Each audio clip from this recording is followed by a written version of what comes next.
everyone. I think we're ready. Okay.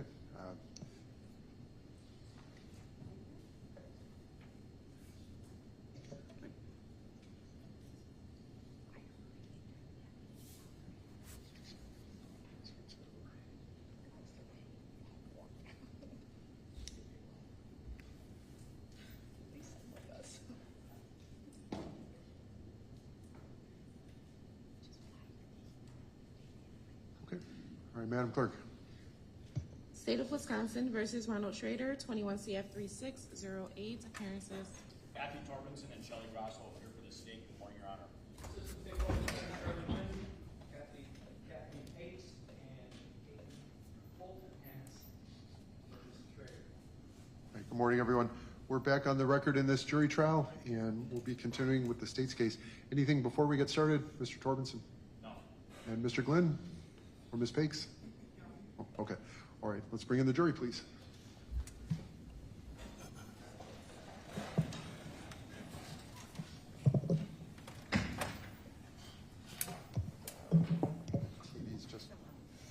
TVs just went to sleep. I did switch it over to you guys. Or not? Okay.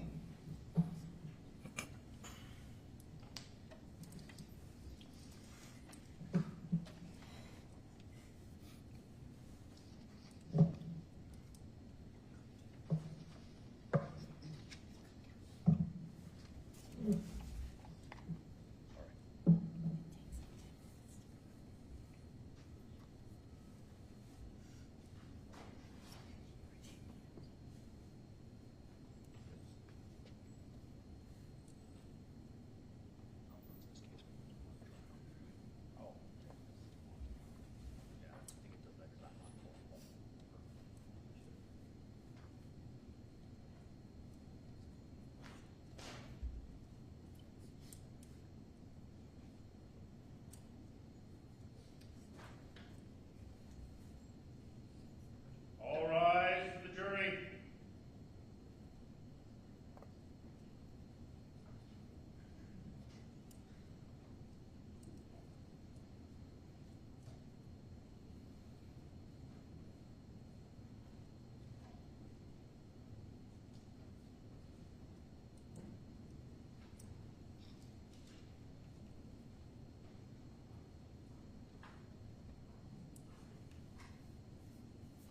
Thanks all. Please take your seats. So good morning again, everyone. Thank you for your continued service. So we are continuing this morning with the state's case. Mr. Torbenson. State calls Brenda Kowalczyk to the stand.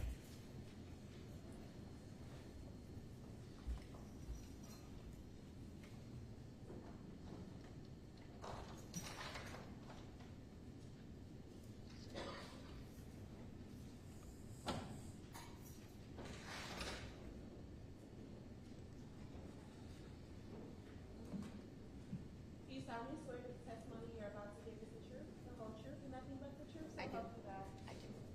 Have a seat here. Speak clearly into the microphone. State your name and spell it to the record. Brenda Kowalczyk,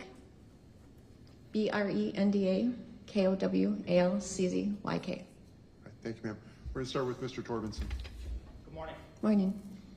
Do you know a person by the name of Ronald Schroeder? Yes, Do you know that person? I dated him and had a son with him.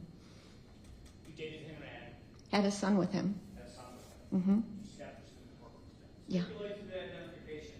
They know each other. All right, Thank you. Thank you. So ordered. Ms. Kowalczyk, I want to direct your attention to January of 1996. Is that when you first met the defendant? Yes. Tell us how you met the defendant.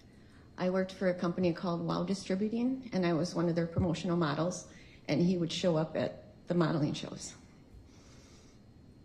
When you first met the defendant at one of these modeling shows, tell us about that meeting. He made me a balloon that was a flower and just was very friendly with me.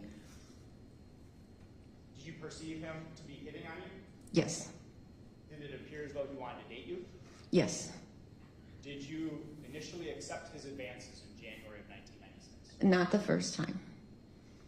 Did there come a time in March where you met the defendant again? Yes. Tell us about that meeting with the defendant. I was doing another promotional thing, and he showed up there, and did the same, put his charm on. Did it work this time? Yep. Tell us about how it worked. I think in my modeling career, the attention you get is so superficial that I actually thought somebody liked me for me, so I fell for it. Did you give him something so that he could contact you? I gave him my number. Thereafter, after you gave the defendant your phone number, did you and the defendant start communicating? Yes. Tell us about that initial communication and how your relationship started to build. We talked a lot, and we saw each other a lot. I think almost instantly, it was almost daily. We went on a lot of fun dates. He took me in a helicopter. He took me to a lot of exciting things that I didn't do. Were you falling for him? Yeah, I was falling for his charm.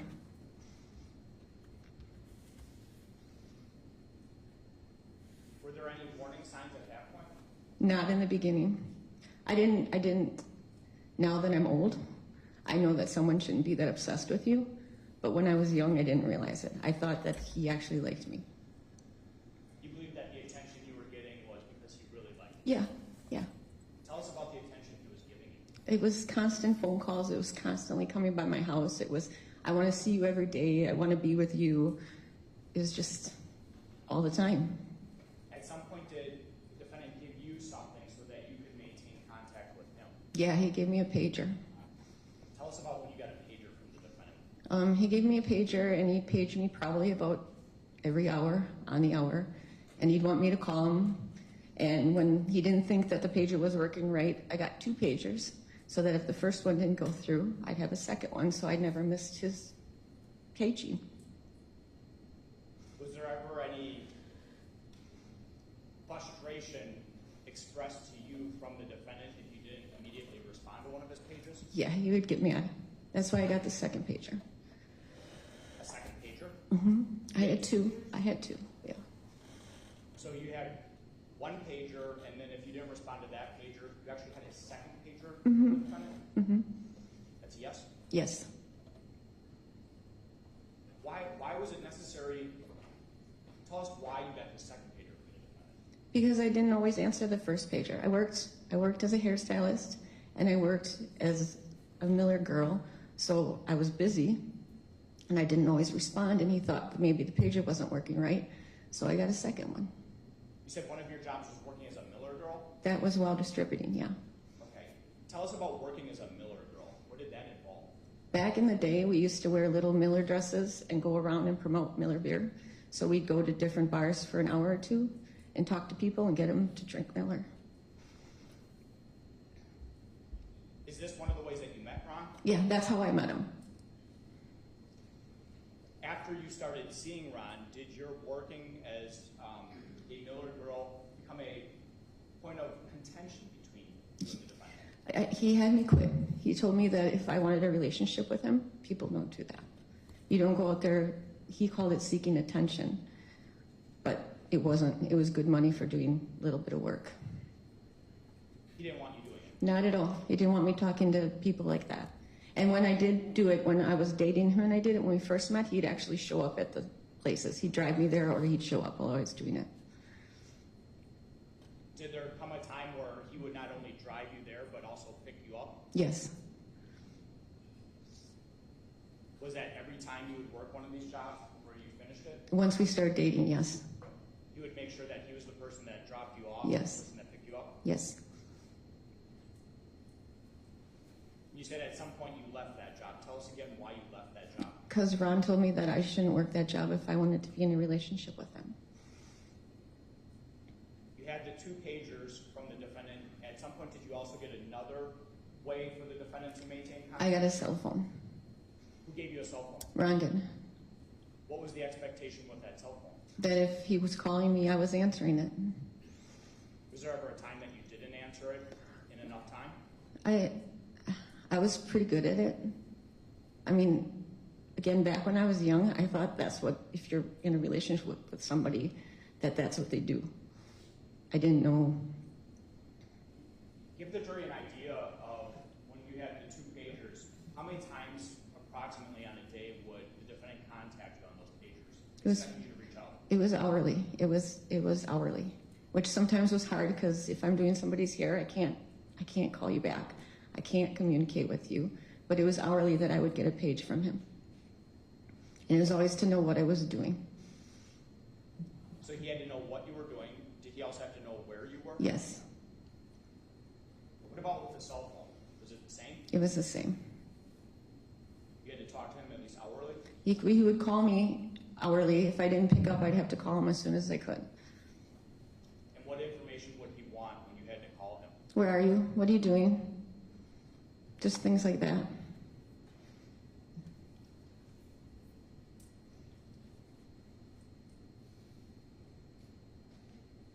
Were there times where if you didn't call him back immediately, he would make accusations against you? I know that he didn't like people looking at me. He would yell at me if they looked at me. When we started getting serious, like he didn't want me wearing the clothes that I wear. He wanted sweatshirts, sweatpants. Why do you wear so much makeup? You don't need that makeup on. Like, he changed who I was. So he changed the clothing you wore. Mm-hmm. He changed how you would Appear. appear with your face and your makeup. And did he ever control who you spent time with? Yeah. Tell us about that.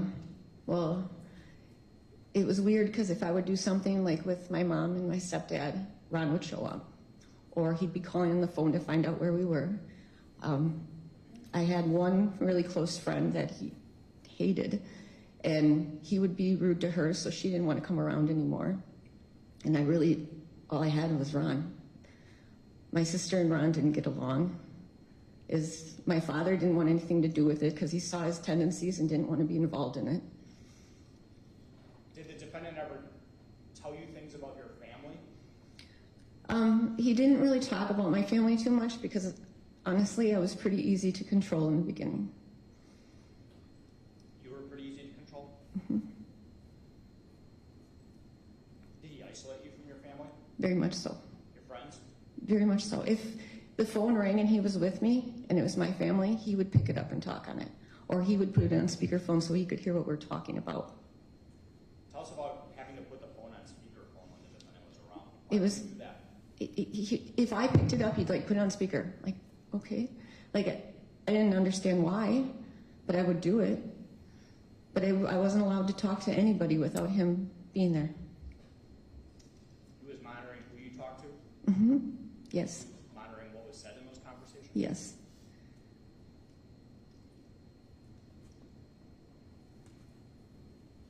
During your dating relationship with the defendant, do you remember a time where you saw a picture of Catherine Schroeder at the defendant's residence? Yes. Did you ask him about Catherine? Yes. What did the defendant tell you?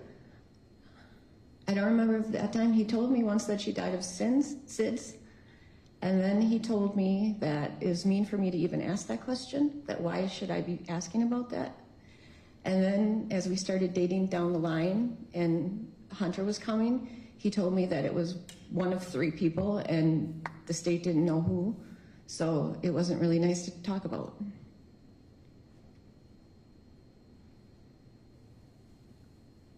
I want to talk to you about September of 1996. Did you move in with the defendant Yes. in September of 1996? Yes. And that was at a residence on Gregory Drive in the city of Muskego, county Yes. of Waukesha? Yes. So not Milwaukee County, not No. Muskego. Do you remember the first time that the defendant physically abused you when you were living inside that apartment? The first time was when my mom and her husband, my stepdad, were on their honeymoon. And he physically abused me, and he ripped my shirt, and he beat me, and I called my sister, and my sister called the cops. Do you remember why it became physical, why he started to beat you? Because I still talked back to him. I still had an opinion. I'm very opinionated, and I paid for it a lot. I want to walk through that entire situation because you gave us a lot of information. You said this first time while you're living together, you were strong-willed, you had an opinion, and you spoke back to him, right? Yes. And I think you said he tore your shirt. Yes. Tell us how he did that. You know, I don't remember exactly. I know that when he would go after me, it was a lot of body slamming. It was a lot of pushing me to the ground. It was a lot of hitting where you would never see it. On this particular occasion, you remember him tearing your shirt? Yes. What else do you remember? I remember calling my sister. I remember crying. I remember being scared to death. What were you scared of? Run. I was pregnant with Hunter at the time. You were pregnant at this time? Mm-hmm. Is that one of the reasons why you moved in together? Yes. And that's one of the reasons we moved to Waukesha County. Was this the first time he was violent with you? I think so. Was this within weeks of moving into that apartment? Yes. Prior to this first time where he became physically abusive towards you, was he ever verbally abusive towards you? He likes skinny people. He very, very much likes skinny people. So he made that known, but he didn't like rip on my appearance ever. He'd get mad at other people for looking at me, but he never ripped on my appearance until after I moved in with him. So he was not initially verbally abusive No. toward you while you were dating and you were not living together? Right, not at all. This time where he rips your shirt and becomes physically aggressive with you, you said you contacted your sister. Yes. Tell us what happened after you contacted and reached out to your sister. I believe Lisa called the cops, and then I went back to my mom and Jim's house. You left. I went back. How long did you leave the defendant? I never left for long periods of time. I was scared. I knew I couldn't make it on my own. I knew I had a baby coming, and he told me I was tarnished goods because I was pregnant, so nobody would ever love me again. Did the defendant try and do things to win you over, get you to come back to the house after this incident took place? Yeah. What did he do? Ron was good with flowers. He sent me a lot of letters, a lot of notes, and just constantly recontacting me. Did his tone change now that you were away from him? Yes. He was back to the loving Ron, back to the I've changed, it's not going to happen. I don't know why it happened, just come back, I'll show you, it's different. Did you eventually go back to him? Yes, Was that in December of 1996? I believe so. I wouldn't know the exact date.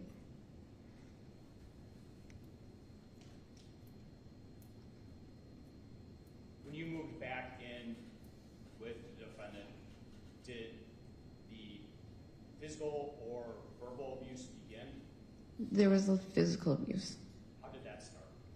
It could be anything. It could be you've ironed my shirt wrong. You put the groceries away wrong. You did the laundry wrong. Why does the toilet seat look like this? Why do you look like that today? It would be anything. And what would he do to physically abuse you? He was big into kicking your legs so you can see the bruises, and body slamming. He would kick you and he would body slam you? Mm-hmm. When he would body slam you, what would he body slam you onto? The ground. The floor? Uh-huh. Can you describe to us how he would do that physically? He'd just come and attack you. It's hard to say. I mean, you'd be standing there and all of a sudden you'd hit the ground. What do you remember about his face or his voice when he would attack you like that? It was mean. I can't describe a look in his eyes. I can't. It would be like probably the meanest person looking at you would just like, that didn't mean, I don't know. It's not who you think you're with. You're like, okay, you just loved me 2 minutes ago, and now you're putting me to the ground? There's no words.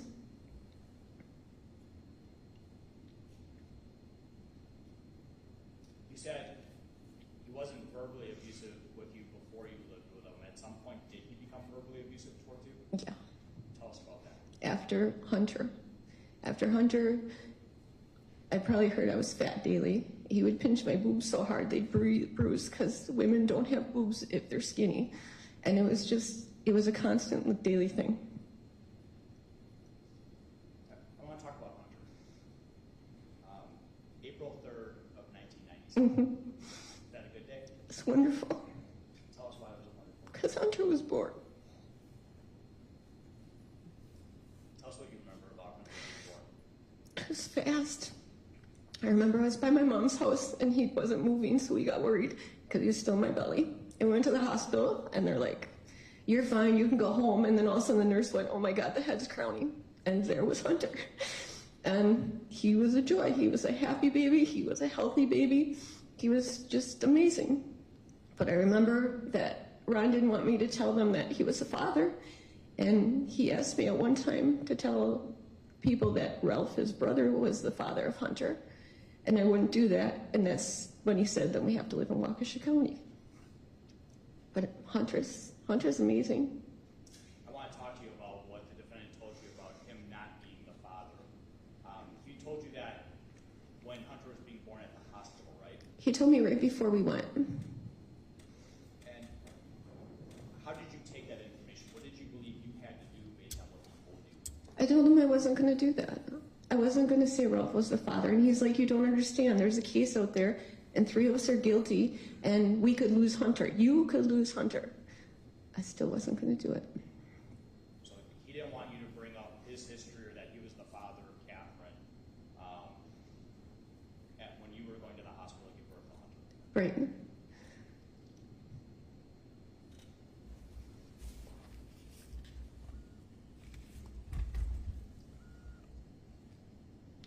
After Hunter was born and you came back home, I think you told us the physical abuse really started at that point.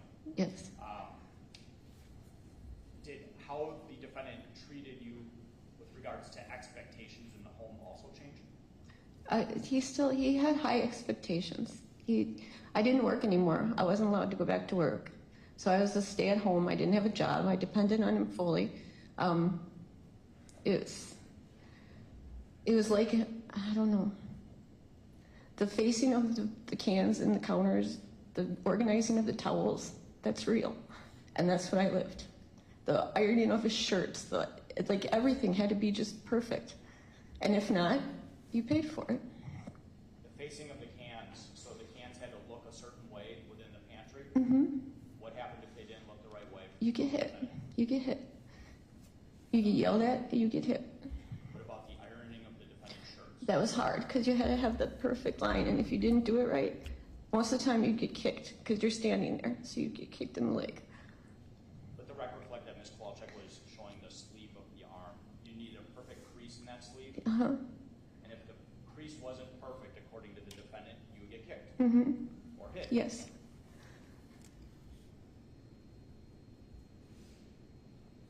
Did you ever get lists from the defendant? I'm sorry? Did you ever get lists? Yes. From the defendant? Yes. Tell us about the list. I would get a grocery list of everything I had to get from the grocery store. There would be white bread, and white bread was always number 1, and then there'd be a list of everything you had to get from the grocery store, and it was constant, or things you have to do. There were lists. This is what you have to get accomplished today. And it was constant. Did you get those lists from the defendant every day? Yeah. A chore list. Yes. What happened if you didn't accomplish the chores that the defendant set out for you to do? You would pay at the end of the day. How would you pay? You would get yelled at, and then you would get beat.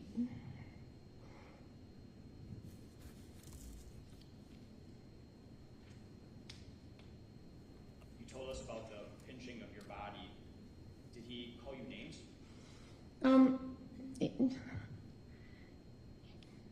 You know, I know that he called me fat. I know that he called me the B word.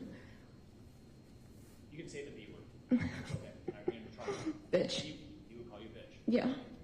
Yeah. And would he call you anything else? I don't remember.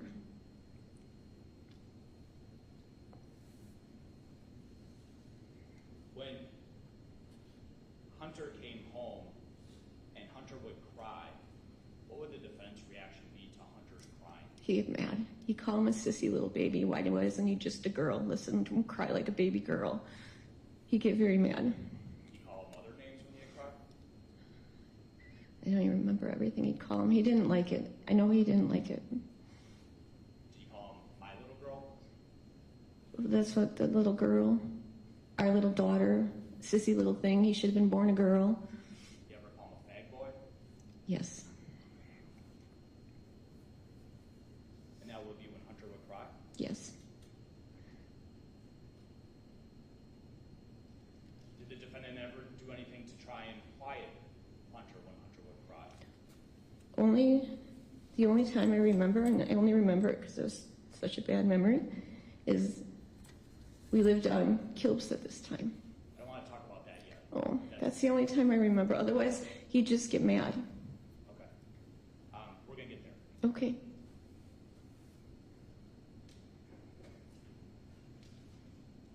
Before you lived there, in August of 1997, do you remember wanting to take Hunter in to the hospital? Yes. Why did you want to take Hunter to the hospital? Hunter would spit up his food a lot. Hunter had a hard time eating. And on this particular day, Hunter was not breathing good. I could watch his stomach go all the way in, and then he could take a breath. And I told Ron, we need to take him to the hospital. And Ron said, no, it's just a cold. He's fine. And I said, no, he's not. He's fine, Brenda. He's fine. And I sat there for a little bit, and then I'm like, no way, this is my baby. So I called my mom, and she went to the hospital with me and Hunter. And Hunter actually, we went to the emergency room, and they rushed him in right away. And they put him in an oxygen tent. And then we ended up staying there. And then I think we went to Children's because they needed to do more for him. Do you remember during the times that you told the defendant that you wanted to take Hunter to the hospital, you said that he said, no, it's just a cold. Do you remember what he went and did when he said that to you? I think he went back to bed. Went to take a nap? Well, this was like nighttime. Nighttime. Okay, so he went to bed. Yeah. Tell us what your emotional state was when you're telling the defendant that you want to take Hunter to the hospital. Was it just like, hey, I think something's wrong? No. What was it like? A little worse than Mel. I was crying. I was scared. And you watch your baby's tummy go like totally in, and you're helpless. And he didn't seem to care at the time. He went back to bed. Did you show him Hunter? Yes. Did he see, or at least based on what you could see, did he watch Hunter and watch Hunter have his labored breathing? Yes.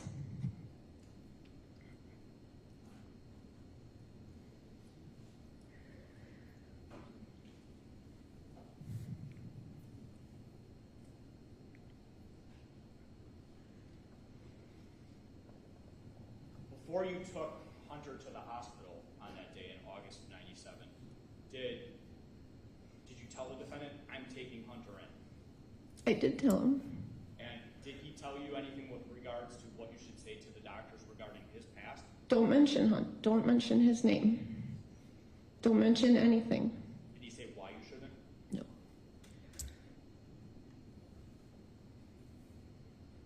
I want to talk to you about November of 1997 now. This is, in November of 1997, you and the defendant, along with Hunter, moved to that apartment on Kilps Drive. Is that right? Yes. Okay. It's a townhouse. And that's in the city of Waukesha, County of Waukesha, right? Yes. So again, not Milwaukee County. Correct. Tell us what happened with Hunter just after moving in at that townhouse. When I left Hunter in the living room to go make him a bottle, Ron was at his computer. Hunter was crying, and he's sitting in his little car seat. He's little. And I went in the kitchen to make him a bottle, and I was prepping the bottle, and Hunter's still screaming, and I came back in, and Ron had a burp cloth pushed in Hunter's mouth. And then I took it out, and I grabbed him, and I told him I was leaving. I want to break that down because that's a lot of information, okay? So you said that Hunter is in a car seat. Mm-hmm. That's a yes? Yes. And what room is Hunter in the car seat? He's in the living room. It was, Ron's computer was here, our TV was here. Hunter was like right behind him. And you went into the kitchen to make Hunter a bottle? Right. Can you see what's happening in the living room? No. Or the kitchen? You said Hunter was crying when you went to go make that bottle? Yes. So you go into the kitchen to make this bottle. Do his cries change at all? Yes, in the kitchen? they become muffled. And that's why I came around the corner and I'm like, what the hell are you doing? They became muffled? His cries, I can't explain the noise. That's okay.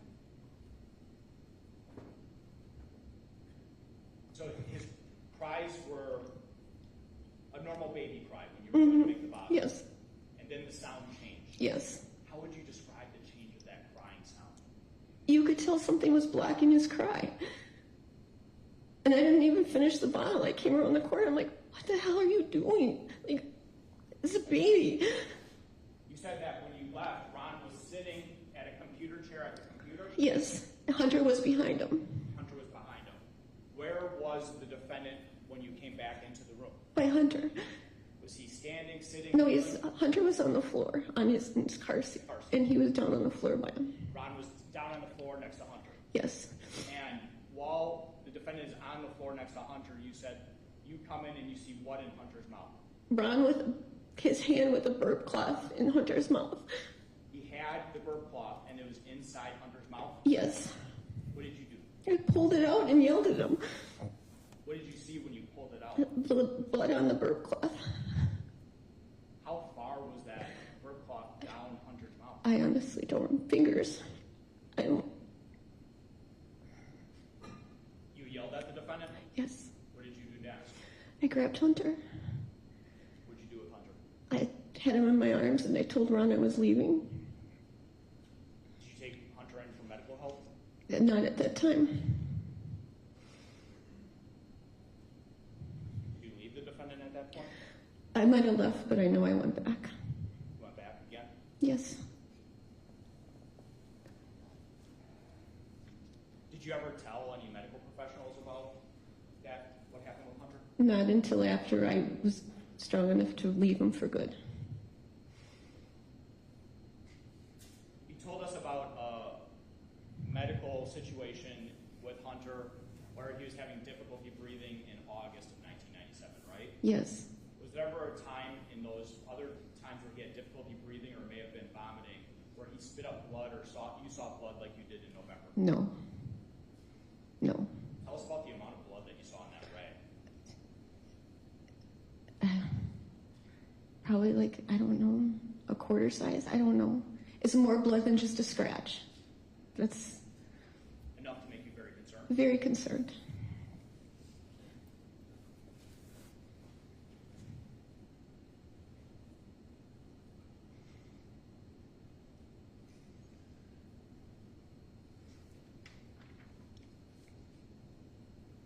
Did you eventually seek medical care for Hunter after that? I would take Hunter to the doctor. Did you ever? You said you never told them about what happened. No. Can you tell the jury why you wouldn't tell the medical professionals about what you observed with Hunter and the defendant? Because I was scared. Because I didn't have a job. Because at the time, I was used goods and nobody would ever love me. And when you're that far down, you believe it.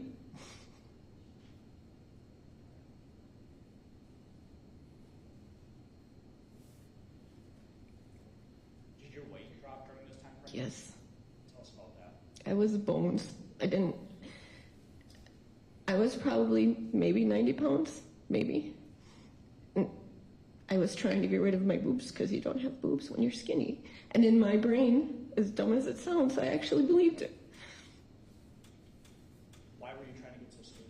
Because we're like skinny people. Why were you trying to get rid of your breasts? Because you're fat if you have them.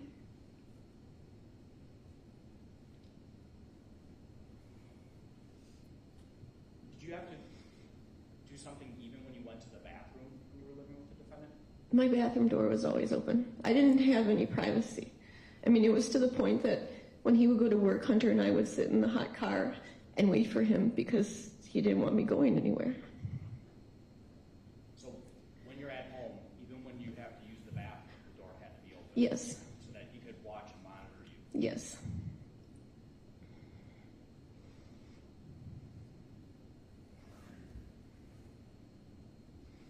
During the time that you lived with the defendant,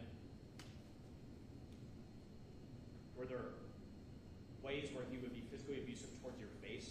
Yes. Can you tell us about what he would do to your face? If I would talk back, he would take it and he'd squeeze it so hard that I'd end up with bruises on my cheeks. But I would wear my makeup so it looked like I would cover it, like so you couldn't see it. But that was the only place that he'd bruise me where people could ever see it. But it was always like right here, so it just looked like a bad makeup job. He told us that the defendant would use derogatory terms for Hunter when Hunter would cry. You also told us about in November of 1997 where he used this bird rag and put it down Hunter's throat because Hunter was crying, right? Yes. Sustained. You told us about removing the bird rag. Yes.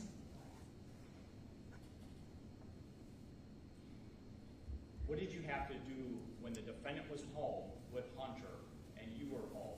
What did you feel you had to do to keep Hunter safe? I had to keep him with me and keep him quiet. What were you afraid of if Hunter cried while the defendant was around? Ron would get mad at the baby. He shouldn't be crying. I had to keep him quiet all the time, and Ron would work from home, and then I would be holding Hunter, feeding Hunter just so he'd be quiet, so Ron wouldn't hear him cry.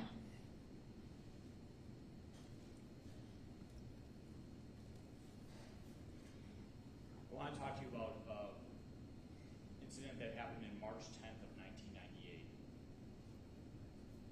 Do you remember being slammed to the ground on that day? I do a little bit. Do you remember a time where you actually had to fight the defendant Yes. to get free?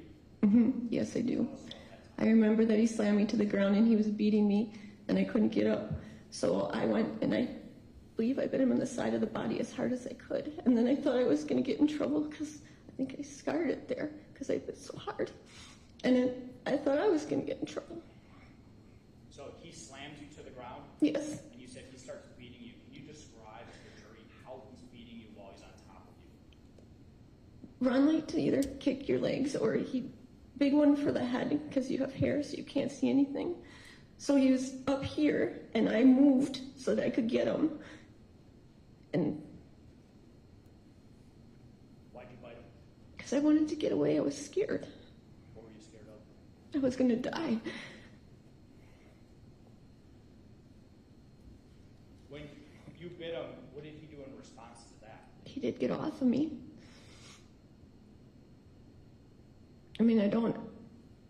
Do you remember going unconscious on this day? No? Is it hard to remember these different incidences? I've suppressed so much of this stuff that this week has been terrible. I'm sorry. Was there a time where you remember waking up to the defendant using an inhaler on you? I don't remember that. You don't remember that? No.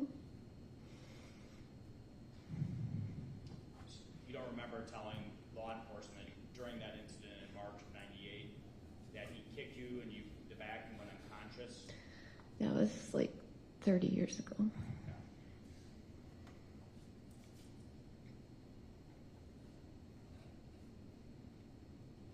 Did the defendant ever threaten you about what would happen if you ever reported his abuse to police?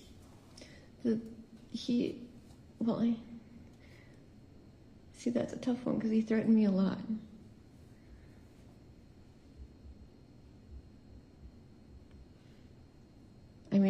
I've been afraid of him for a long time. Did he ever threaten you with losing Hunter? Yes, all the time. Tell us about that. I wasn't allowed to tell people that he was part of Hunter's life. I wasn't allowed to tell anybody that he spent time with Hunter. If social services came to the house or the cops were questioning me, I did everything for Hunter. Ron didn't touch Hunter. And he said I had to do that or I was going to lose him.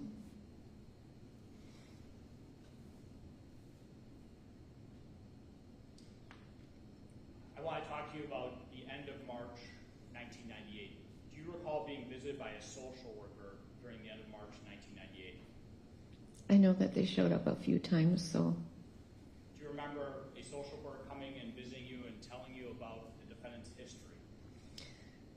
I remember some of the defendant's history that they told me about, but Do you remember the social worker in essence giving you a choice and saying if you stay with the defendant, then we're going to have to take Hunter? yes. Tell us about that.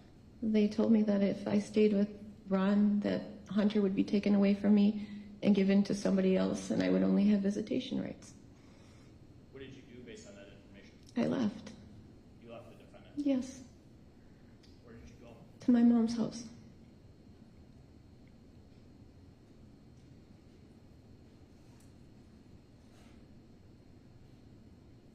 Did you continue to see the defendant after you left him? For a period of time? Yes. At the time that you left the defendant and moved back in with your mother, were you working? If I had Hunter, I'm guessing I was not. This was a time frame when you were still financially dependent on the defendant. Yes. Your livelihood in a lot of ways depended on it. Yes.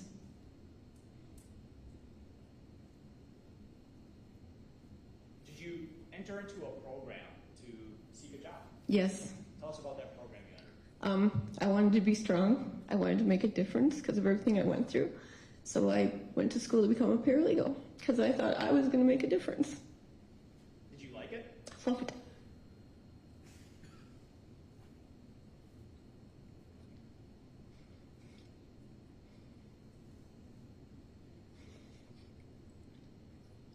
Weeks into that program, you were helping the defendant get ready for his weekend job. Do you remember this particular incident? Yes. Was the defendant happy with how you helped him get ready for work? No. What did he do? I got beat pretty bad that night. Tell us about that beating. I know that he came back really, really mad at me. And I just know I got really beat bad that night. You weren't living with him at this point in time, right? And I would stay there, but I wasn't living with him. Okay. And so you helped him get ready for work and he went to work? Yes. And then he came back angry with how you helped him? Yes.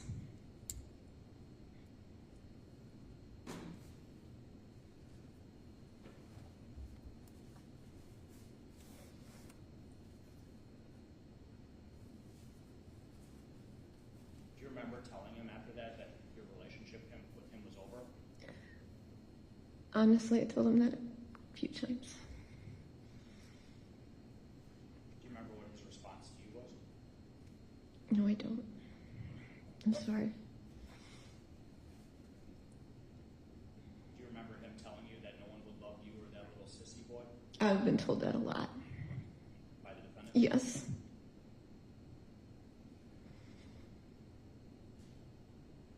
You had a dog named Harley. Yes. Tell us about Harley. Harley was awesome. What kind of dog was Harley? He was a Rottweiler. And Harley, I got Harley when Harley was 7 weeks old, and I was so proud of Harley, and I trained Harley, and Harley would obey everything you ever did, even to the point that if Harley was laying down, Hunter could crawl over and lay on Harley and take a nap, and Harley wouldn't move. Just lay there and watch you. Did Harley go to obedience school? Or? Yes, Harley was very well trained. You'd tell him to sit, you'd tell him to move, he'd go bang, he'd lay down. He was just amazing. You would walk Harley. Would you need a leash? No. Harley would stay by your side unless you told Harley it was okay to go. When I walk my dog and he sees another dog, he goes nuts. Harley would not do that. Harley does not. No. We had, Ron had Dusty at the time, and Harley and Dusty got along great. Harley didn't go after any other dogs. How long did you have Harley during the time frame that you were seeing the defendant? Or maybe a better question I should ask you, when did you get Harley? I got Harley before I met the defendant. So you had Harley for a long time? Yes. Throughout the entirety of your relationship with the defendant? Yes. Do you remember how long before your relationship with the defendant you got Harley? A year and a half, 2 years? Year and a half to 2 years? Yeah. So Harley was an older dog in 1998, fair to say? Probably 4 to 5 years old, maybe.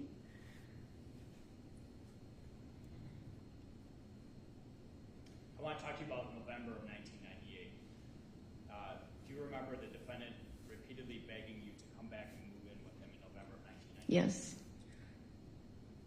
Did you? I don't think I moved back in with him. Where was Harley living at that point? Harley was still by Ron's house because I couldn't have him at my mom's and dad's house. So I was in the basement, and I know that he was really on me. Please come back. We can work this out. Please. Harley's here. If you love Harley, come back. Come back. Do you recall getting a phone call in November 1998 from the defendant about Harley being hit by a car? Yes. Did you rush to the defense department? Yes. Did you see Harley? Yes. Harley dies as a result Yes. of being hit by a car? Was the person who was driving the car still on scene? Yes. I don't want to know what that person said, but did you have an opportunity to talk to that person about what happened prior to Harley being struck by the car? Yes. Based on your conversation with that person, were you upset with the defendant? Yes. Did you confront the defendant about the circumstances under which Harley got hit? Yes. Do you remember what the defendant told you? I don't remember. The only thing, the really thing that I remember is him hugging the girl that hit him before she left. Hugging the woman that hit the car? That hit Harley.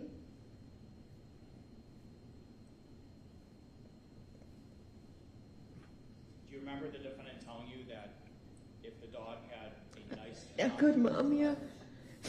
Sustained. Do you remember what he told you? I do remember him saying that if Harley had a good mom, she wouldn't be dead. If Harley had a good mother, meaning you, Yes. Harley wouldn't be dead. Yes.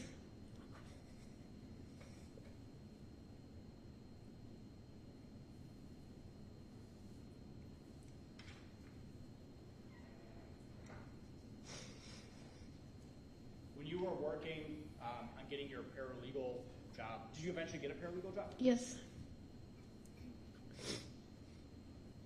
Did the defendant try and contact you incessantly while you were working at All the that job? time. Tell us about that. He would show up at the school. He would wait outside the school. If he wasn't at the school, he was sure at my mom's house when I got home. He was just always popping up. Did the school have to put in some precautions regarding the defendant? They had security watching.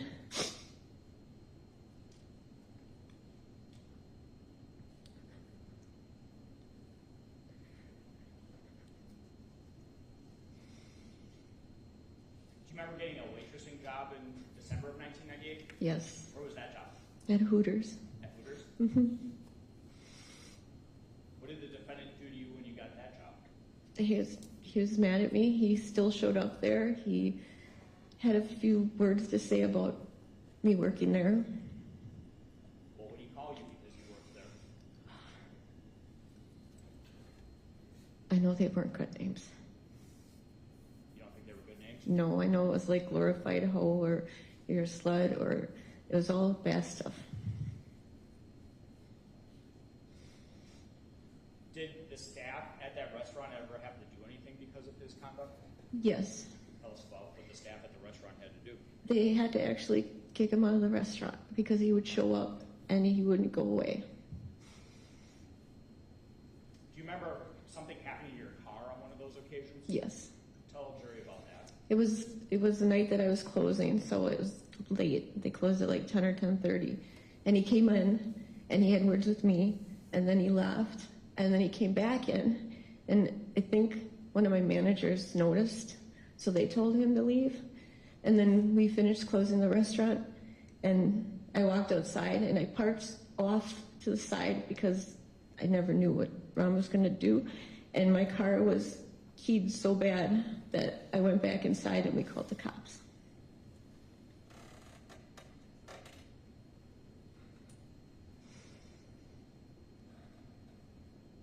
April of 1999. Mm-hmm. Did you graduate? Yes. Tell us about graduating. I graduated with highest honors. It was funny, and I won't forget it, because I walked in, and they handed me a gold rope, and I said, I think you're mistaken. And they're like, no, like, you're the top of the class. So I was really very happy. Proud. Very. Mm-hmm. Big accomplishment. It was, because from feeling like I was nothing, it kind of made me feel important again. Did you start working somewhere after you graduated? Yes, yes. Where you start working? Tillichy McCoy at Connors and Jennings. Is that a law firm? Yes. When you started working at that law firm, what, if anything, did the defendant do? He would still show up there. He would still drive by there. It was right on Highway 100, so you couldn't miss it. Would he call the firm? He might have called in the beginning. I honestly don't remember. I know that he'd show up at my home, or he would show up at where I worked a lot. Is this a time frame when you're no longer seeing him? I no longer seen him. And he would still show up? Yes. Your house? Yes. Your work? Yes. Unannounced? Yes.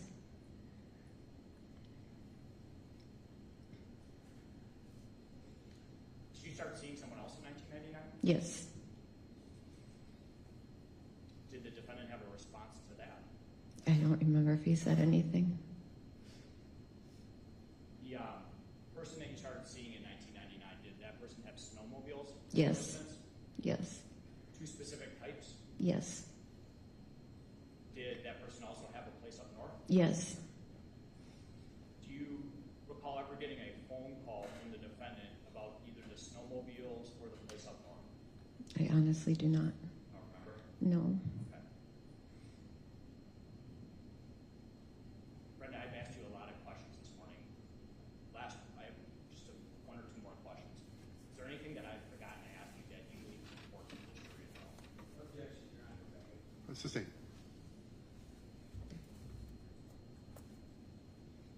Can you explain to the jury why the defendant wanted you and him to move to Waukesha? Because he said if we were out of Milwaukee County, they wouldn't catch on that he is still involved with the other case. Because it's two different counties. At the time that all of this happened, you did not know Christine Reuter, did you? I've seen Christine. I did not know her at all. Did not know her. No. And you didn't know a Nicole Chaffy either, did you? No. You would be interviewed by police detectives in about 1999 regarding this case, right? Yes. At the time that you were interviewed by the police detectives, did you know Christine Reuter? No. Did you know Nicole Chaffy? No.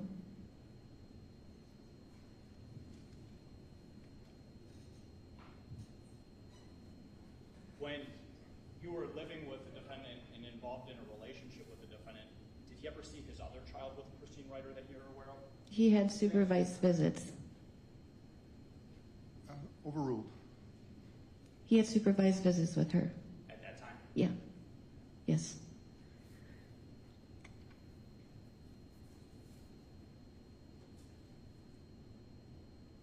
Thank you. That's all the questions I have. Thank you. Ms. Kowalczyk,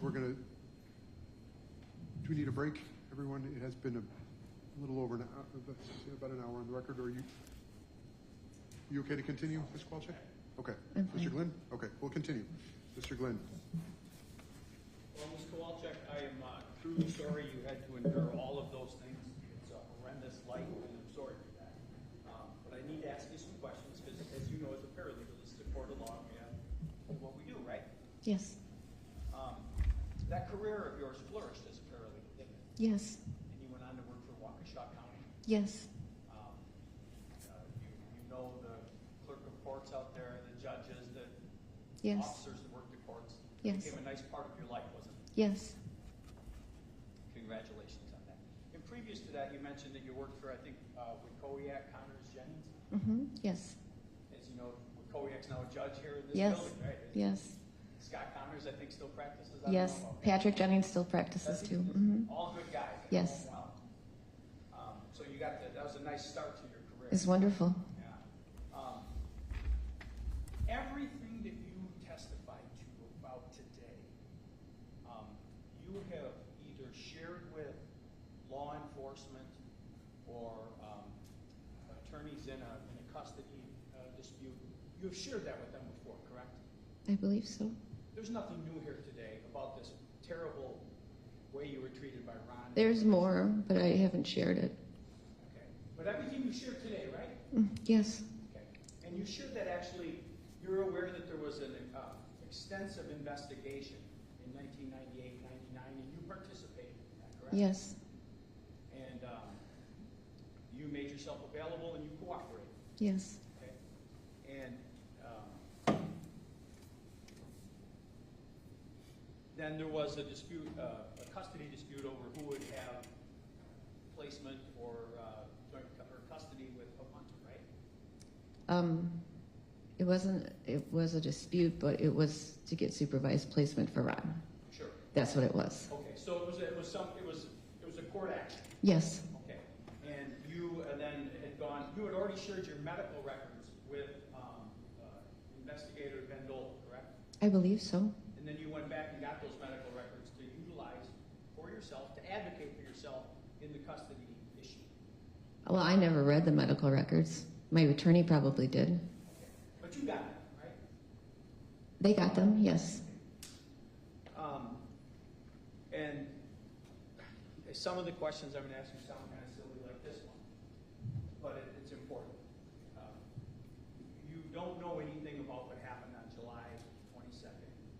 First-hand knowledge about what happened on July 21st or 22nd, 1991, correct? No, And you have no first-hand knowledge of what happened on August 24th or 25th, 1991, correct? no, And you are here because the state asked you to come here, and they apparently, I assume they subpoenaed you.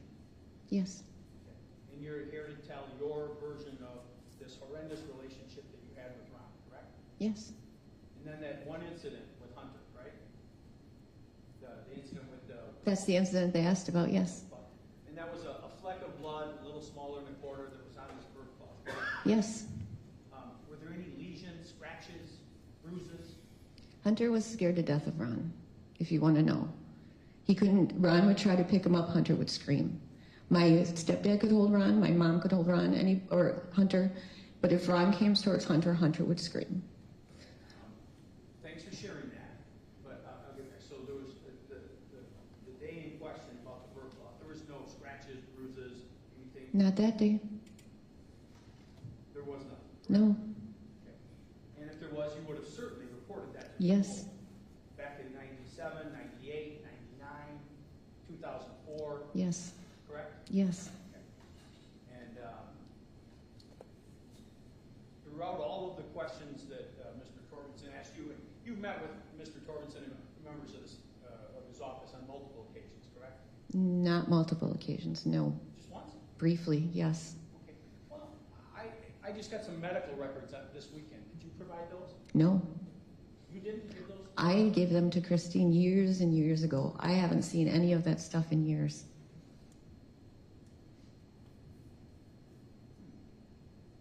Okay. Well, maybe this is a good point to maybe.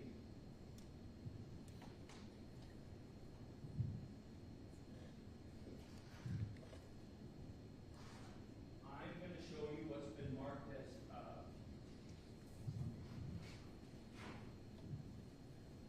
defense exhibit number 2.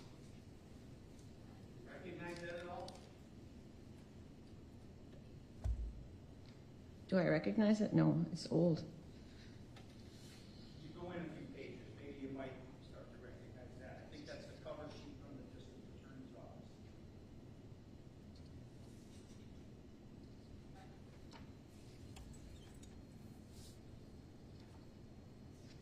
No, last time I've seen this was years ago. Like, you're talking 25 years ago. I haven't seen this in a long time. Okay, that's fair. So thank you. So, but what does that appear to be? Hunter's medical reports. Okay. Just while we have two on the stand with you, why don't you turn to page, it's called SPD 2200, 2200. Okay, You found that? yes, There's a note in there that talks about, you see where it's dated? I think it's September 12th, 1997. at the bottom, Yeah. yes, Okay. And up towards the top, the first Could you just read that to us? The no something breathing. Yes. Feeds noises loudest on inspiration.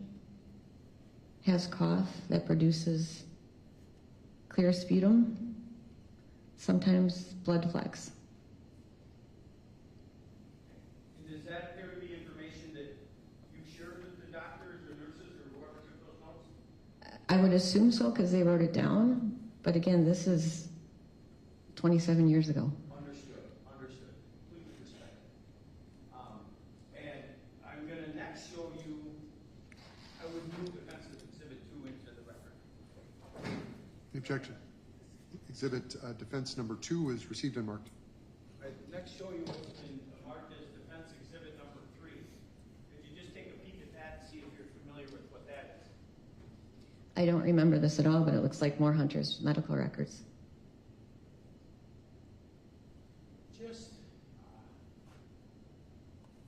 So did Hunter have respiratory issues? Hunter had breathing problems.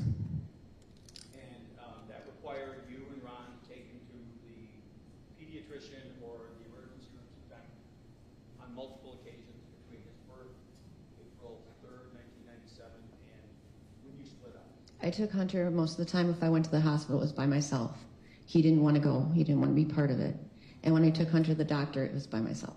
Okay, thank you. I appreciate that. And, but nonetheless, Hunter received plenty of medical attention for these breathing issues that he had, right? Hunter saw the medical attention for his breathing issues until I left Ron, and then the breathing issues mysteriously went away.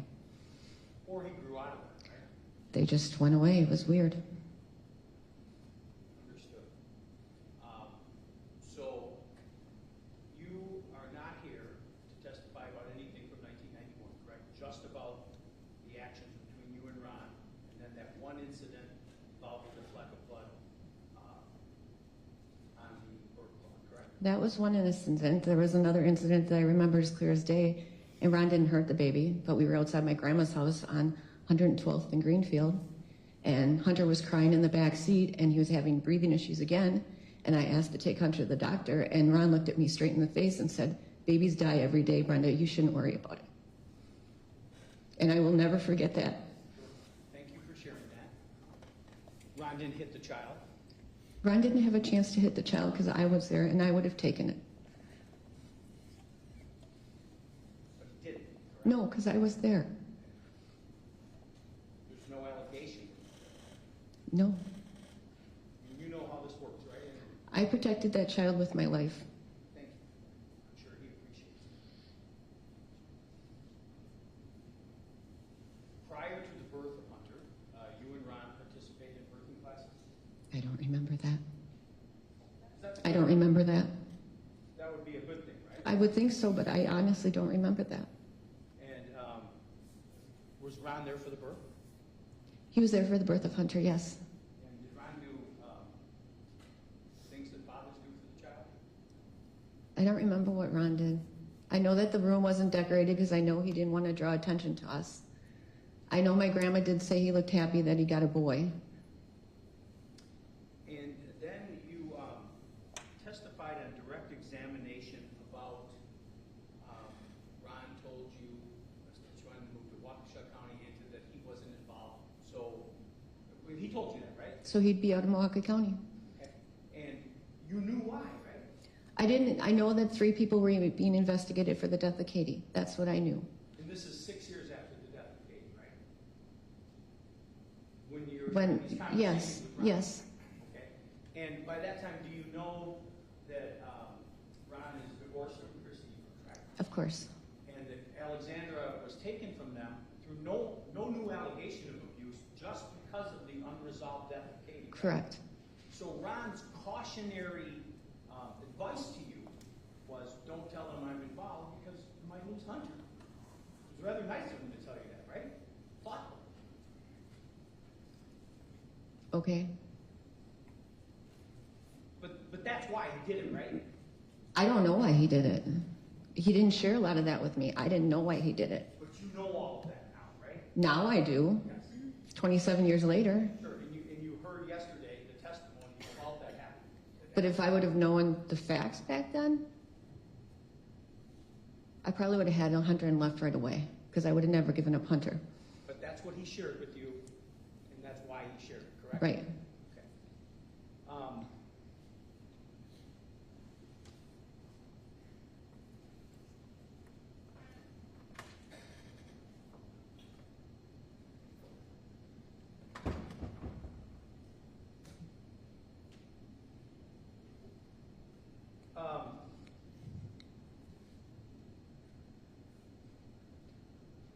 You testified in direct examination about Ron had at his apartment this picture of Katie that he kept out, Correct. and that's what drew your attention to that whole issue, correct? That's what drew me to ask who the baby was. Pardon? I asked who the baby was. Right. So he didn't try to hide it from you, did he? No, he said that she died of SIDS, and then later he made up other excuses. Okay, but my question was, he didn't try to hide it from No, the baby was on the wall. you. Nothing. Thank you very much. Thank you. Mr. Torbenson? Counsel used the word thoughtful to describe the defendant, saying, don't talk about me when you go to the hospital. So who were those thoughts filled out protecting? Himself. Himself, right? Was he thinking of you? Objection, speculation, Sustain. argumentative. Sustain. Did you believe he was thinking of you when he told you that? No. Did you believe he was thinking of Hunter No. when he told you that? No. Would you use the word thoughtful to describe his actions? No.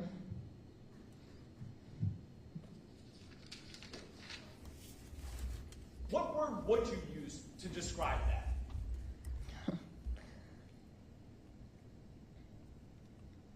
At the time, the word was confused. Now I think suspicious. Now I think, I don't know. What are you hiding? Why can't I tell people that you're the father of Hunter? Counsel brought up the picture that was in the house, in his apartment. You asked him about that picture once, right? Mm-hmm. Yes. And one of the times he mentioned SIDS, right? Yes. Was there another time where things turned violent because you asked him about his past? Yes. Tell us again about that. Objection, asked and answered. Previously testified. Sustain. What did that tell you about whether or not you could ask that man questions about his past? You couldn't ask questions that would be about something bad. What would happen to you if you asked questions of that man about his past? What would happen to you? Something bad. You get hit. You get kicked. It could be body slammed. I don't know. You said a couple of things under cross-examination I want to go into a little bit further. The first one you said is that when he went, the defendant went around Hunter, Hunter would react. Tell this jury about Hunter's reaction whenever this defendant would go around Hunter. He would scream. He was scared. My stepdad, it wasn't men, because my stepdad could hold him. He'd be great. And Ron would go towards Hunter, and Hunter would just cry.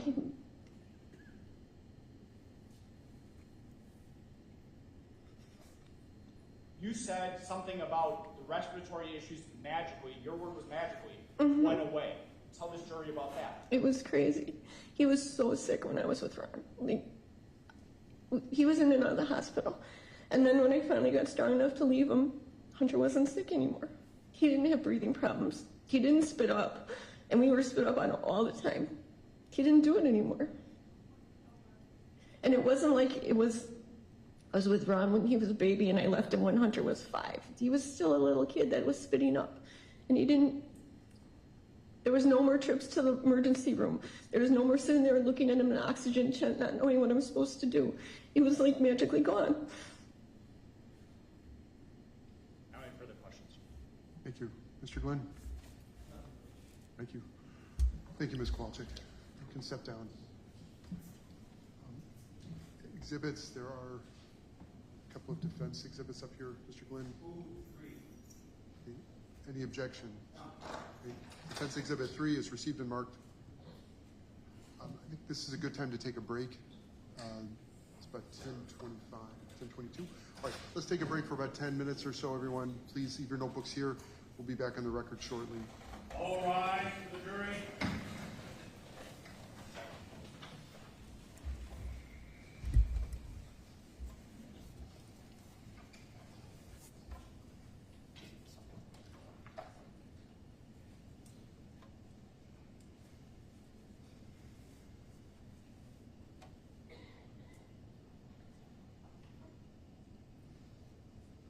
Thank you. Please take your seats. Anything before we break, Mr. Torbenson? Anything before we break? No? Mr. Glenn? No. Okay, thank you. We're on break. Teresa, just a quick word.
No, you enjoy it.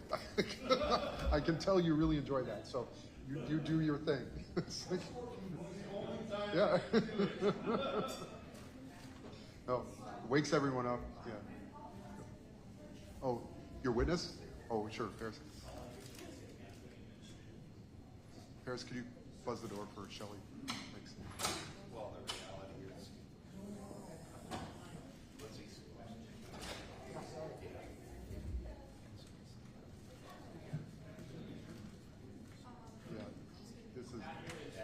Yeah, this is so much better. Yeah, it's still pretty cold back there.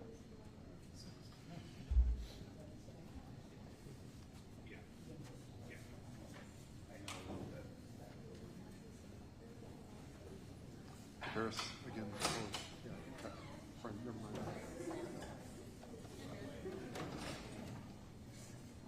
All rise, the jury.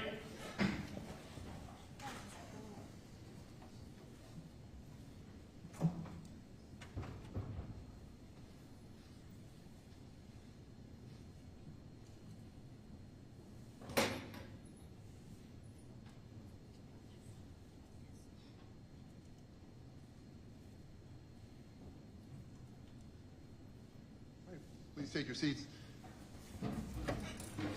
We are continuing with the state. Mr. Torbenson. Nicole Chaffy.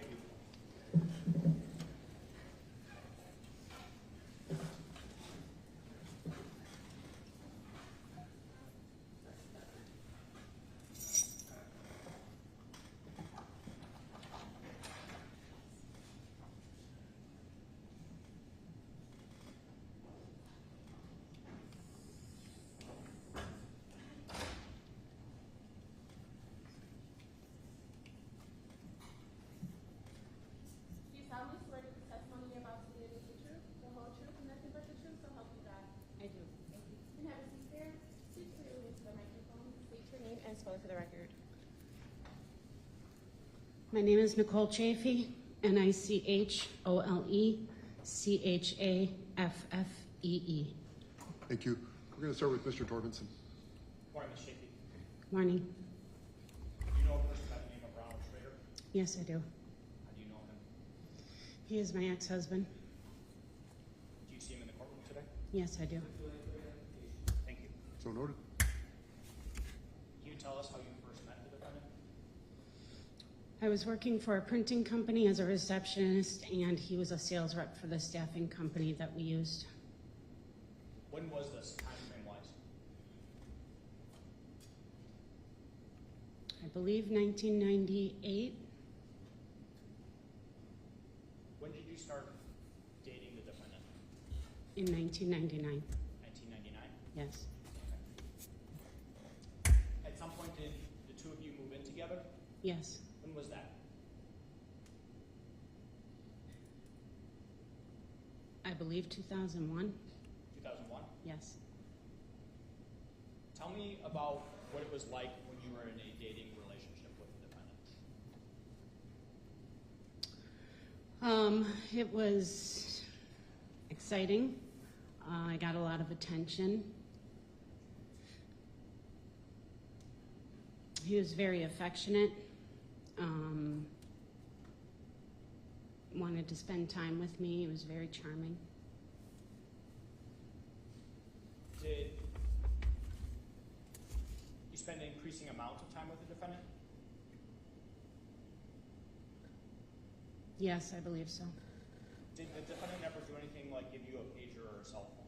No. You said you moved in with the defendant in about 2001, Yes. and I want to fast forward to 2004. We'll come back to the time frame between 2001 and 2004. But did she become pregnant? Yes. And did you give birth to a daughter named Hannah? Yes. When was Hannah born? November 29th, 2004. November 29th of 2004. Yes. And when Hannah was born she born premature? Yes. Do you remember, did she have to stay in the hospital for a period of time after she was born? Yes. How long did Hannah have to stay in the hospital before she was released? I believe it was 4 weeks, maybe 5. when Hannah was released from the hospital, did she come home to the house that you shared with Ron? Yes. How were things when Hannah initially came home? Very quiet, fairly tense. She was born 9 weeks premature, and she was 3 pounds 1 ounce when she was born. One of the markers for her to come home was that she was to gain up to be 4 pounds. So she was just over 4 pounds when she came home. She was teeny tiny. They sent her home on an apnea monitor. They said that preemies that are born that early sometimes forget to breathe. So the apnea monitor was just a precaution. We were instructed not to have too many visitors, not to really take her anyplace if it wasn't necessary outside of doctor's appointments. They said babies use a lot of energy to adjust to their surroundings, and she needed all of her energy to go to weight gain. When Hannah came home, who were the caretakers for Hannah at that house, at your house? Mostly me, but Ron was home as well. Mostly you, but also the defendant? Yes.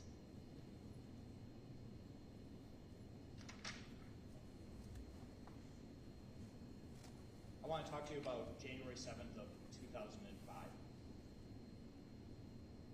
Did something happen with Hannah on January 7th of 2005 that resulted in her going to the hospital? Yes. Tell us about what happened with Hannah before she went to the hospital on January 7th of 2005.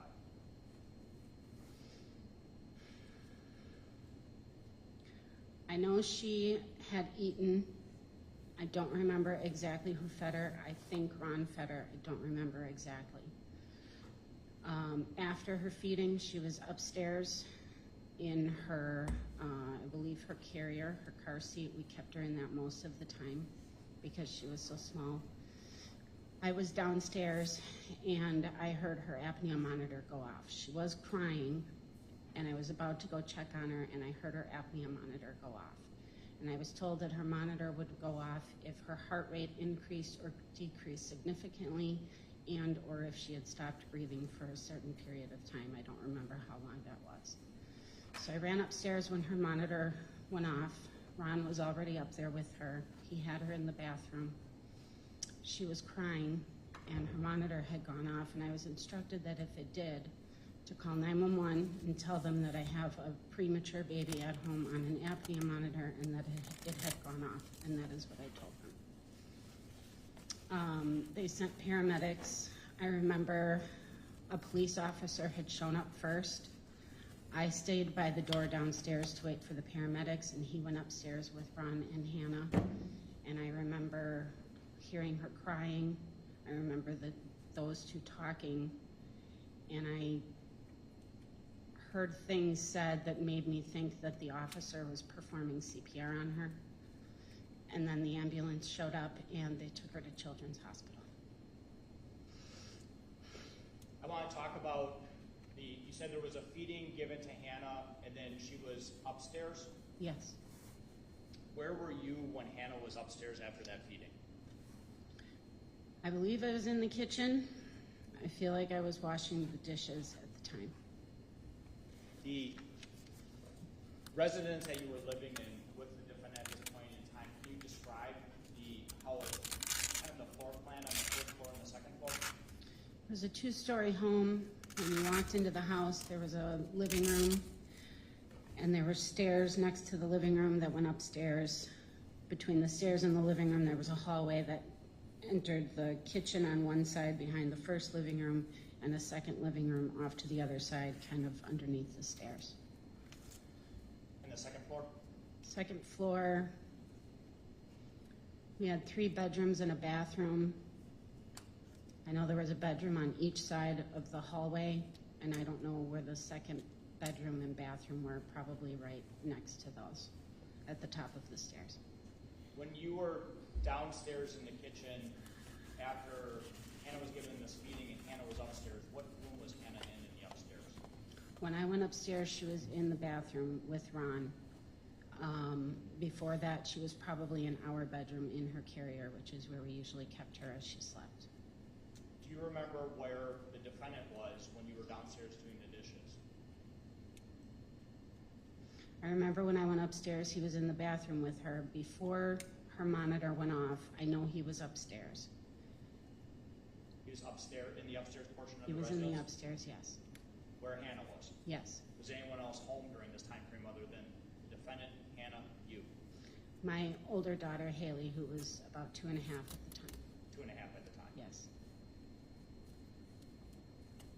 So you hear the apnea monitor go off, and you run upstairs, and when you run upstairs, you see the defendant and Hannah in the bathroom? Yes. What do you see with regards to Hannah? What does she look like?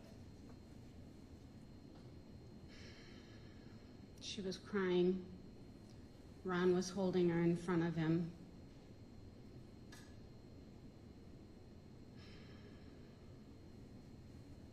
That's pretty much all I remember. Do you remember anything with suctioning? I do. Tell us about that. I remember he had the suction ball, I guess you would call it, in his hand. I don't remember seeing him using it on her.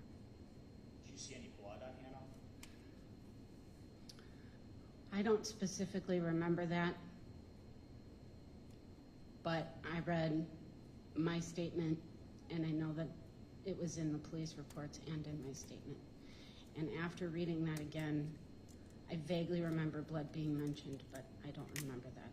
Okay, you don't have an independent memory of it, but you read it in the reports? I don't. It sounds familiar when I read it in the report, but I don't physically remember it right now. Okay. So, who called 911? I did. Do you remember, and this is an unfair question, do you remember approximately how long it took for 911 to get to your house? It seemed like a really long time. Where were you when you were making that phone call? I was in the bathroom with Hannah and Ron. You said that officers were the first to arrive, at least one officer? One officer, yes. Okay. And you heard sounds that sound like the officer may have been doing CPR? Yes.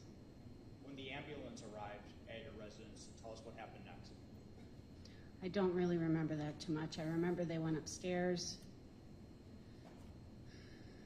I had Haley with me at some point. I don't remember if she was sleeping at the time and I got her up, but I was getting her ready because I knew that we would have to go to the hospital with Hannah.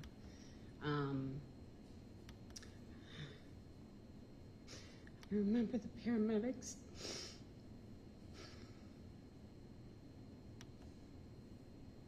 taking Hannah into the ambulance. Ron went with her and I took Haley and met them at the hospital. After Hannah was admitted to the hospital, did there come a time where doctors came and informed you about the injuries that Hannah had? That night, I don't think it was that night. I remember that night they had her on an oxygen mask. Her body temperature had lowered. They were trying to raise her temperature, and there was something about her oxygen. She wasn't getting enough oxygen as she breathed. And that was their main focus. I was told at some point of her injuries, it may have been the next day. It was probably the next day. I was told that she had multiple rib fractures and that her leg was broken. Multiple rib fractures and her leg was broken? Yes. What was it like hearing that news?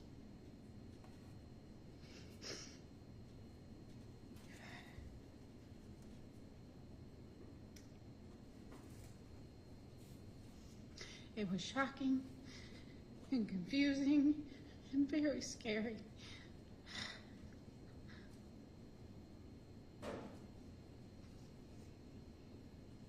Based on that information, did law enforcement be involved in investigating injuries to Hannah? Yes. You were interviewed by law enforcement? Yes.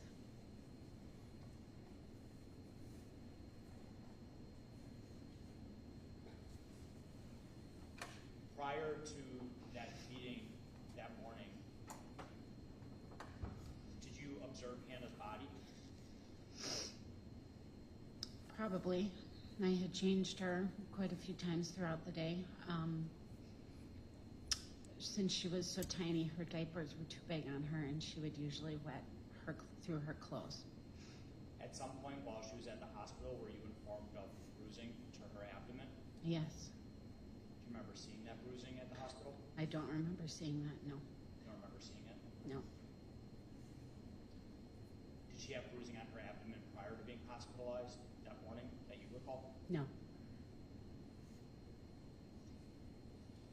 Were you ever shown pictures of the bruising to her abdomen? Yes. Would you recognize those pictures if you were to see them in court today? Probably yes.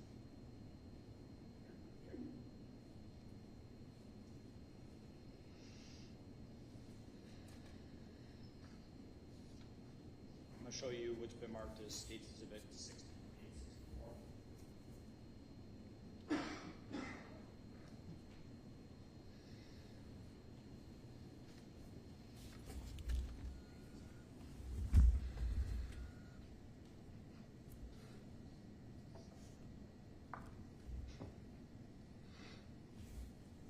Do you recognize those photos? Yes. Where are those photos of? Hannah's abdomen. I moved 63 and 64 evidence. Any objection? Exhibits 63 and 64 are received and marked and may be published. You're just passing them around? Okay. All right, thank you.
Chaffy, during the time frame that you lived with the defendant and Hannah was home, did you ever do anything to cause those bruises on Hannah's abdomen? No. Did you ever do anything to cause the fractured leg to Hannah? No. Did you ever do anything No, Who was the only other person that lived with you that could have done those things? It's actually cultural speculation. I think she answered the question up until the last part.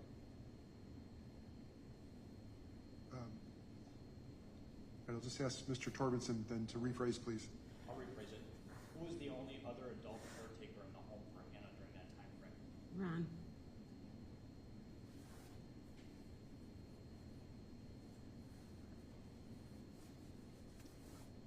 I want to talk to you about the time frame that you were married with Ron up until that date, okay?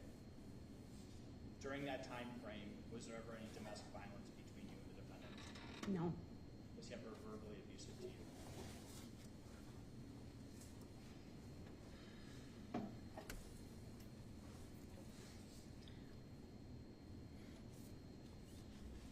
I wouldn't necessarily call it verbally abusive. He was manipulative, he was condescending. When he was angry with me, I was always to blame. He would say nasty things. He'd say nasty things to you? Yes. Can you give us an example of some of the nasty things he would say? He was upset after a bad day at work and had picked a fight with me. This was before Hannah was born. Haley was a baby. And I just remember he was yelling most of the night.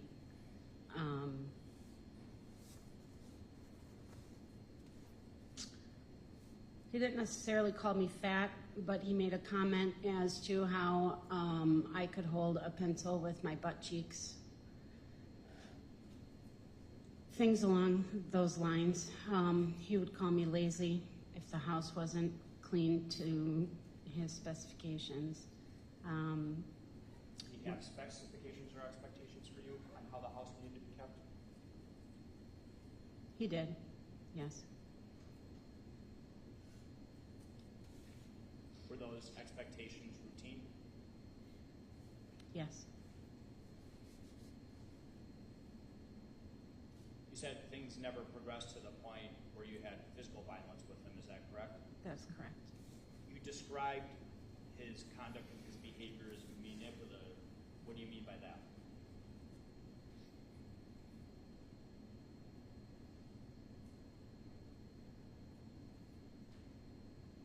In the way that he spoke, there was a lot of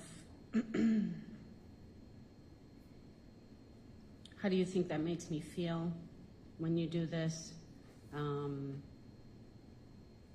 If you don't feel that you can handle that, I can take it away from you. If you don't think you can handle the responsibility, things like that. Is this how he would communicate with you on a regular basis? Fairly regular. During the time frame that you were with the defendant, did he talk about Catherine Schroeder at all or her passing at all? It was discussed. I don't know. I don't remember if he would bring it up on his own, but he had fairly regular visits with his older daughter, so that situation was discussed. What about his prior relationship with Brenda and the son Hunter? The entire time we were together, I believe in the beginning when we were first dating, he had mentioned that he would see Hunter, but I wasn't around for that. He would mention Brenda. He mentioned that Brenda wasn't allowing him to see Hunter.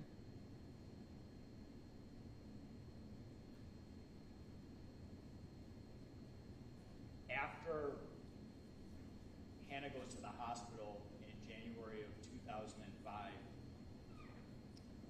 tell us what happens next with you and with the defendant.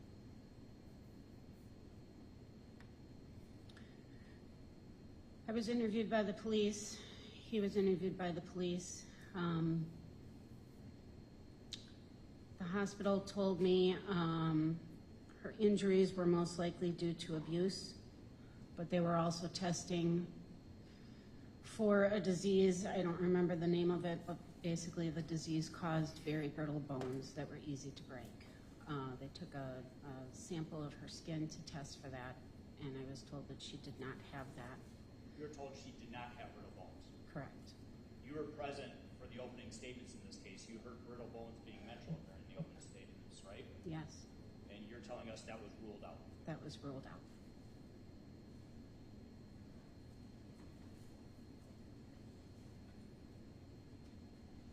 So after that is done, do you and the defendant stay together? Yes. How long do you stay together for?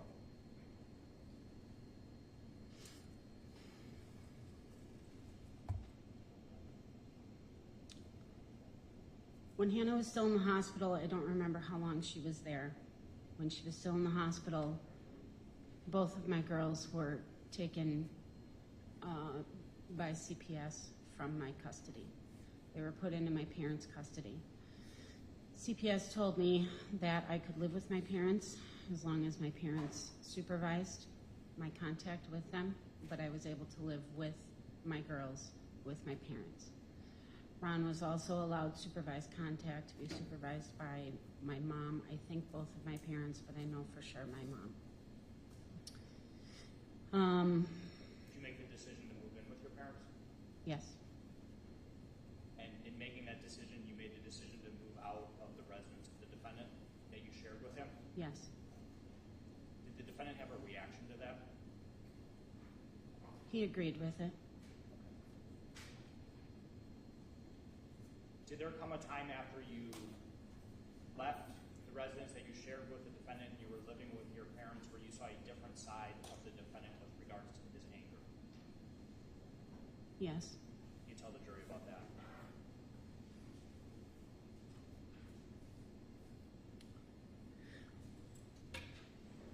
I don't remember how long it was. It might have been a year after that or within that first year of everything happening with my kids being taken from me. At some point, I was at the house that he and I shared. We were cleaning it out. I was taking my things. Things were fairly agreeable between us. I believe I had filed for divorce at that point, and we were both at the house taking care of things. And we were discussing something, and he wasn't happy with whatever the discussion was or whatever I said, and I had my back turned in the kitchen, and he was kind of across the kitchen from me taking care of something, and I felt the vacuum run into my leg. And I turned around, and he had the vacuum before when I had my back turned, and when I turned around and looked at him, the look on his face terrified me. So I immediately called my mom and got out of the house and told her what happened, and I left. I kind of want to walk through that a little step by step. You said that the vacuum was by him and you had your back turned to him. Yes, Then the vacuum hit you in the back of your leg. yes. Can you describe the amount of force when that vacuum hit you? There was enough force to get it across the room, but it didn't hurt. I didn't have a bruise. It didn't topple over from the force, but it was a strange thing. The vacuum was across the room with him. All of a sudden, it was running into my leg. Was anything said by the defendant to you when that happened? I don't remember that, no. Okay. Being struck with the vacuum after it's traveled across the room and hits you in the back of the leg caused you to turn around and look at the defendant's face, though. Yes, And you said the look in the defendant's face terrified you? yes. Describe the look that you saw in the defendant's face. It was very angry. Have you seen that face from this defendant before? No, And it was enough to have you call for your parents? yes. It sounds insignificant, and I feel a little silly talking about it, but I had never had anything like that happen to me. And all I have ever heard about his history, I could not take that chance. You saw his face, and you knew something about his history at that point in time, right? Yes, And you made the decision to call your parents. yes. That doesn't sound silly to me. I have no further questions. Thank you. Mr. Glenn?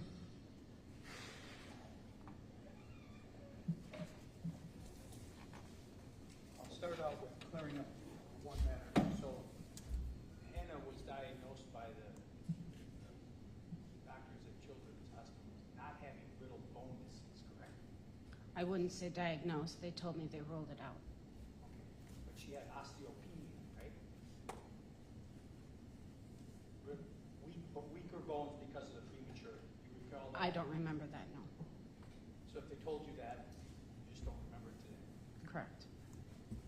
And you know that during the course of that chaotic event, that Ron tried resuscitation efforts and the police officer tried resuscitation. That's correct? I believe I was told Ron did. I don't remember that, and I don't remember being present for that. And they discussed at the hospital the possibility of that harming Hannah? I don't remember them discussing that possibility, no. All right, so let's go back. You guys met, dated, you eventually got married. You had a daughter named Haley, correct? Haley, yes. Haley. Haley was 2.5 years older than Hannah, Yes. and Haley was the daddy's girl. Yes. Ron took her wherever he was going, to the thrift store, to Target, to wherever. He was alone with her a lot, correct? Yes. Never any issue or concern or problem, was it? No. And never any, Ron never hit or slapped or punched Haley or Hannah, correct? I wasn't witness to. Sustained. Only to the information that she knows.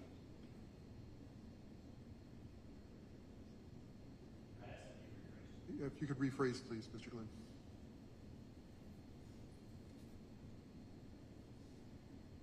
Ron had a good relationship with Haley and Hannah. There wasn't much time to have a relationship with Hannah. With Haley, yes. To the extent possible.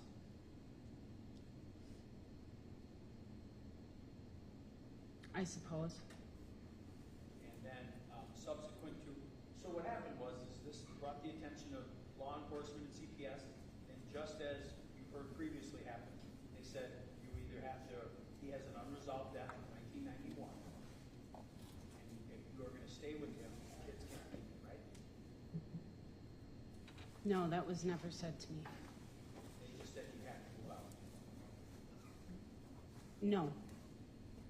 I was not told I have to move out.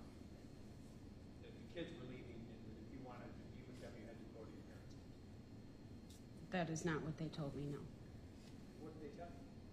They told me that my children were being removed from my care and that my parents would have custody and placement of them, and any contact I had to be supervised, and my parents were approved to supervise my contact.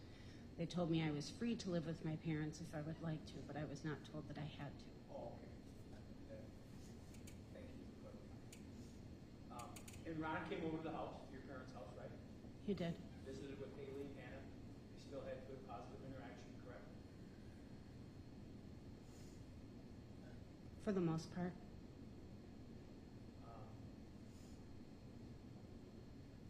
He got them birthday presents. He participated in activities at your parents' house. Did the things that a father does with their kids in that situation, correct? At times. Did he or did you? At times, yes. So he did. And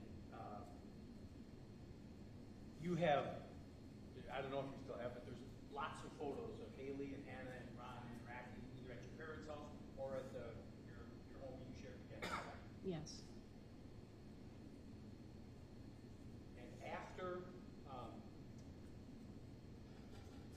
Hannah's took ill and was taken to the hospital and the investigation began, they then, CPS came and checked out Haley, correct?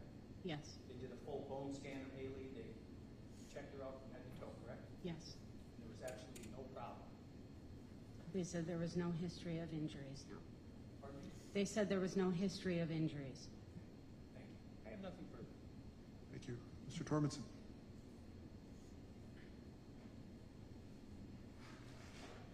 The reason why Hannah and Haley were taken out of the residence was because CPS believed that Hannah was physically abused. Isn't that right? Yes. It wasn't about the past with Ron and Catherine, right?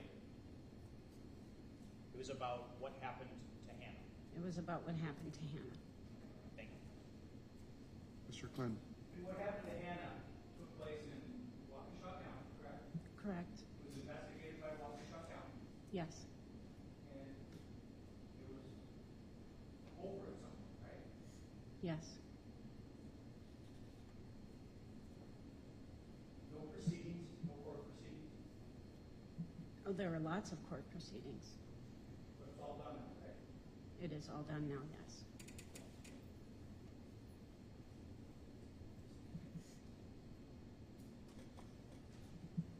And you have nothing to offer the jury as to July 22nd, 1991, or August 25th, is that correct? No. It's correct. You just don't It have- is correct. I have nothing to offer. Sorry about Yes. that. Inartfully asked, I apologize. Nothing. Thank you. Thank you, Ms. Chaffy. You may step down. All right, is that all for today, Mr. Torbenson, or you have another? He has one, maybe two witnesses left for our entire case. He started with the event at 9:00, so. Okay. That person, my preference, if we're breaking at noon, start that person Monday. Okay. So, yeah, I don't want to start a witness today and continue Monday morning. That's a long break in the middle of testimony. So, as I told all of you earlier, we aren't going to be in session this afternoon. This court has some other cases we have to get to. That's the good news. Unfortunately, I was overly optimistic, I think, in terms of how long the trial is going to run. I'm now pretty sure we're going into Wednesday from what I've heard from the attorneys. So please, make sure you don't have anything on your calendars on Wednesday. Plan to be here. If the case is in your hands on Wednesday, deliberations might go into Thursday. Of course, that will, again, the case will be in your hands, but I will have to talk about that next week. I don't anticipate going into Thursday, but I do think it's possible. And I just wanted to alert all of you to that. Again, I think I was overly optimistic about how long the remaining testimony would take this week. That said, we will not be in session this afternoon, and I want to thank all of you for your service. Does anyone have any questions, any concerns you wanted to raise today? Okay. All right, so thanks everyone again for your attention, your service. Please don't watch the evening news. This obviously was covered by one of our local stations tonight, but they do share footage, so that might be aired on any or all of the stations. Please also don't read the Journal Sentinel for the next few days until your jury service is complete. And then again, I have to remind you, please don't talk about the case. You've heard quite a bit now, but you have to hold all of those thoughts for deliberations. Again, you will be in deliberations next week. I just can't tell you which day we'll get those started. All right. Thank you, everyone. All rise, please.